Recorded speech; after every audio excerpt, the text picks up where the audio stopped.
This isn't what it looks like. This isn't what look. It's not even. Hello. Welcome to Black Tad's new live action, where a cat has a cigarette, cause they can do that. That's perfectly legal, and that. Alexa, stop. Hi, and welcome to. My mum said I could watch it, but she didn't say I could have any other facts. Don't. So, cat's eye. Let's just get back to that. Here we go. Notice I only have 3 fingers. We'll get to that in a bit. Special limited edition, brand new restoration, where you take off the box cover is exactly the same as the normal cover. Apparently, this is a thing I have to explain for the algorithms. No, not even reversible.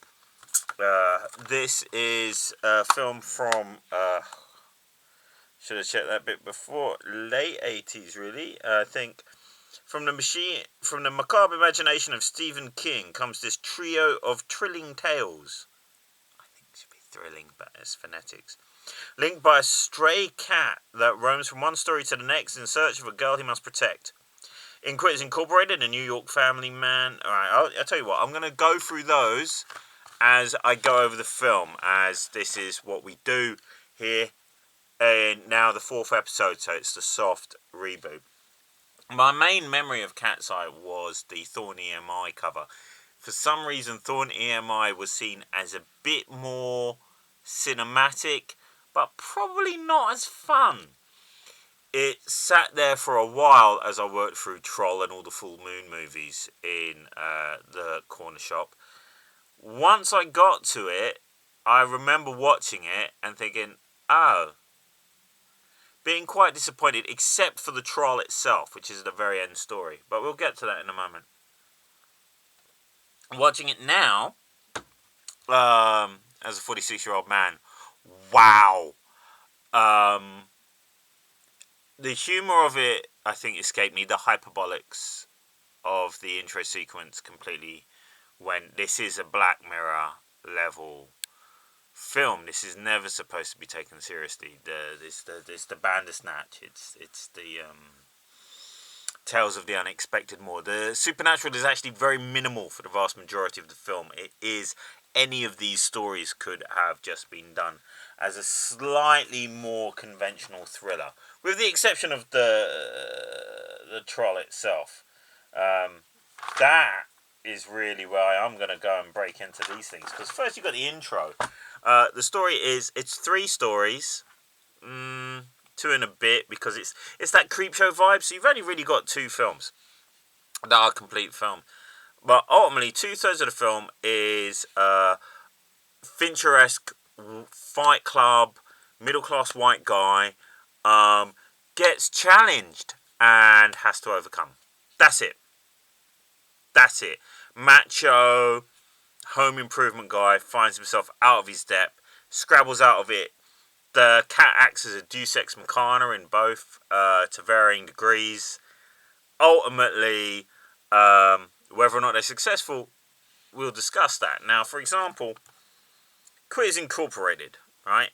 A New York family man, incredibly well played by James Woods, is encouraged to give up cigarettes with the help of a shady self-help operation, who outline a litany of increasingly severe penalties for his loved ones if he cannot resist temptation. Right. It's about quitting smoking.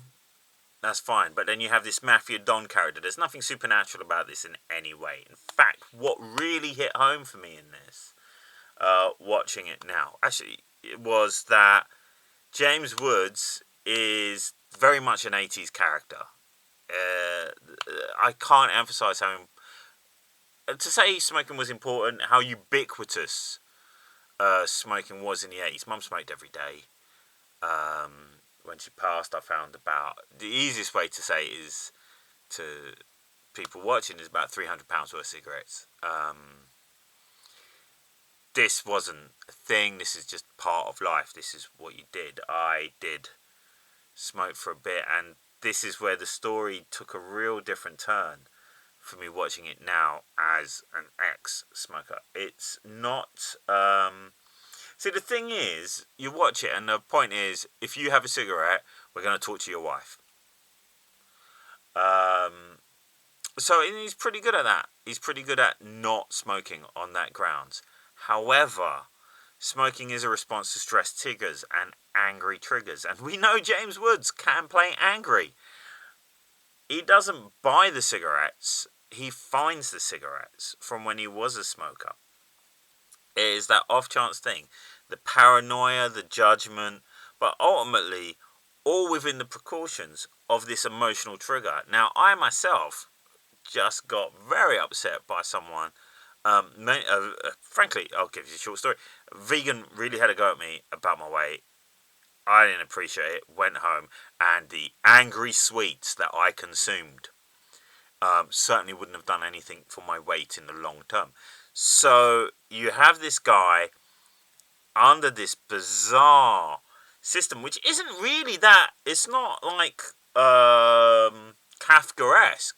It really comes down to like one spokesperson, a receptionist, and a hood who just beat crap out of him.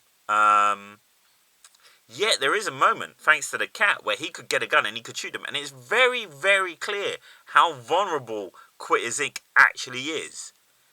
It's a muscle operation. It really is just a muscle operation. And the way the story goes, you get to see that until the end. When he's just basically completely simple. Yeah, these guys are great for me. Right? And then he goes to see someone, and if he puts on weight, remember my angry sweets, they'll chop his wife's finger off. Now, I've got 4 fingers here, maybe 3. So, filmed well, incredibly lean. The film is incredibly lean throughout. There is really no, even with the troll, there is no gothic element to this film. This is incredibly modernist. The synth is at times suspenseful, but oftentimes plinky kooky black comedy, absurdity, hysteria. That's the elements that we go for.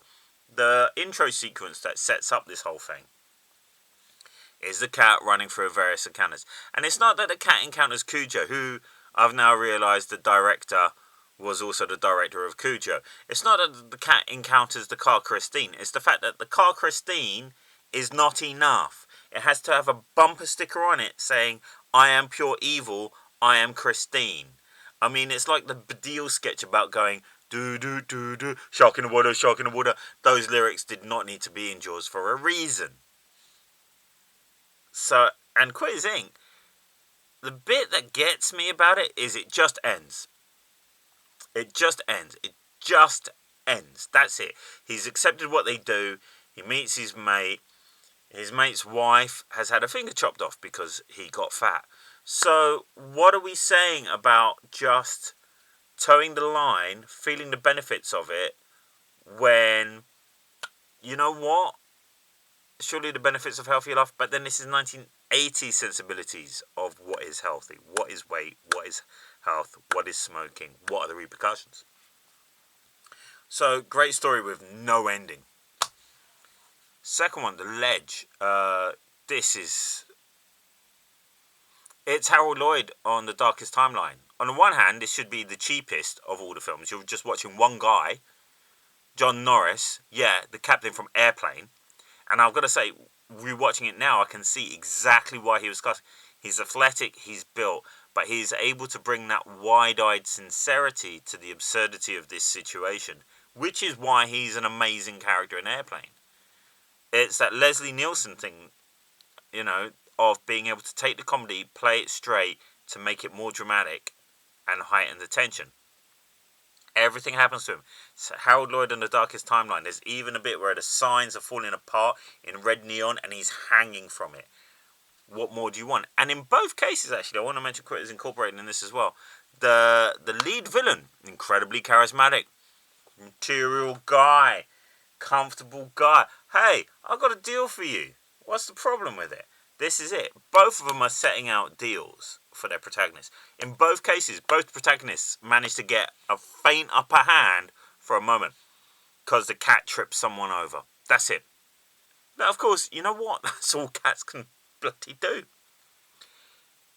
Both stories are just very masculine, and I'm not trying to say that you can't have. When I say masculine, I'm not saying like The Thing is an all-male cast, or Reservoir Dogs is an all-male cast, although there is that machismo in both these films that even though these are two regular dudes, somehow they'll be able to like get a quick uppercut in, grab the gun, and shoot the bad guy, which, as we all know, is a dream sequence in Johnny Depp's Nick of Time.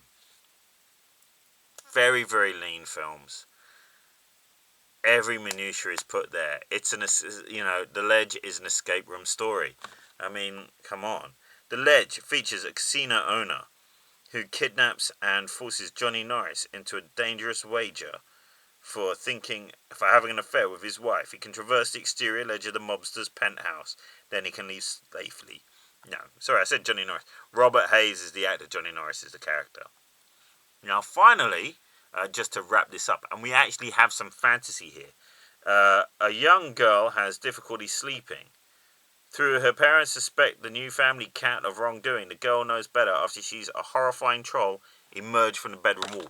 What I love about the last film that really made it stand out from the others I've reviewed, and probably will make it stand out for a less time.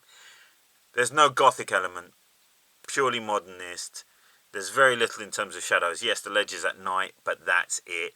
It's not spooky in any way. The troll is just, and it's got a jester's hat. This is not supposed to be some preternatural creature. It's a thinking thing.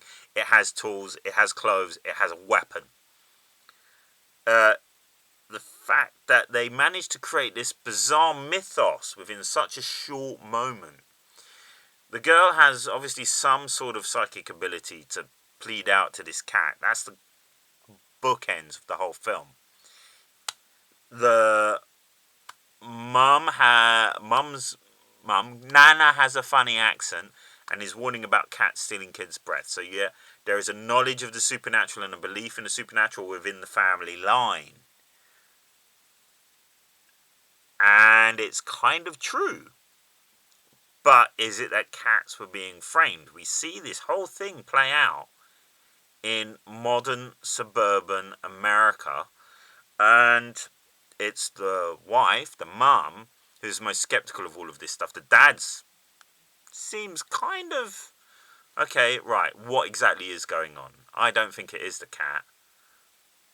So on the one hand, you have this very pro-supernatural, superstitious, albeit comical mocking of an indiscriminate Nana who just wants to drink blood or something. There's just that sort of element. Yet you've got the deconstruction of that by going, actually, it's completely reversed. Cats are a child's protector.